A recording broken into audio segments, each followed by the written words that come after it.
শুভ সন্ধ্যা বন্ধুরা, অনেক দিন বাদে আমি আবার একটা ভিডিও নিয়ে এলাম। এটা আজকে দেখাবো আমার বাড়িতে একটা সান হ্যাঙ্গিং আর একটা বুদ্ধিস্ট হ্যাঙ্গিং ছিল।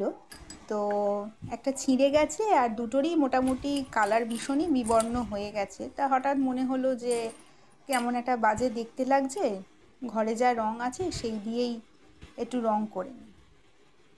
তো আমার কাছে ব্রাউন কালারের একটা মেটালিক কালার ছিল, একটা গোল্ডেন ছিল, আর ব্ল্যাক, এই তিনটে কালারকেই মেনলি আমি ইউজ করেছি।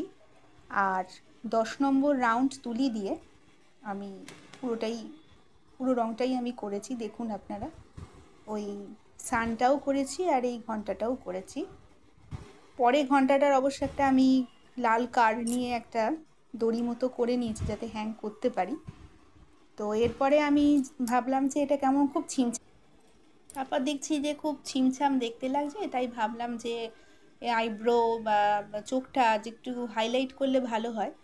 তখন আমি একটু ব্ল্যাক কালার দিয়ে আইব্রো আর চোখগুলো করলাম। তাতে দেখছি বেশ ফুটে উঠছে, ভালো লাগছে দেখতে। হ্যাঁ, আর আমি যখন চোখটা করেছিলাম তখন আমি তুলিটা চেঞ্জ করে নিয়েছি। এটা 000 সোনাই তুলি দিয়ে করেছি। তো দেখুন আপনারা, এটা করার পরে কিন্তু একটু অন্যরকম লুক আসছে। আর সত্যি কথা বলতে কি, পুরনো জিনিস যখন আস্তে আস্তে এরকম হয়ে যায়, অনেকেই ভাবে আর একটা নতুন কিনি বা একটু নতুনভাবে সাজাই। আপনার হাতের কাছে যা আছে তাই দিয়ে যদি আপনি আপনার পুরনো জিনিসটাকে যদি একটু নতুনের মতো করে নিতে পারেন, তাহলে কিন্তু ভালোই লাগে দেখতে। একদমই জিনিসটা ফেলে দেওয়ার মতো নয়, শুধুই যা একটু রঙটা উঠে গেছিলো। তো আমি এগুলো ফেব্রিসিল অ্যাক্রিলিক কালারই ইউজ করেছি, মেটাল গোল্ডেন, ব্রোঞ্জ বা ব্রাউন যেটাই বলেন, মেটালিক কালার, তার সঙ্গে রেড আর ব্ল্যাক।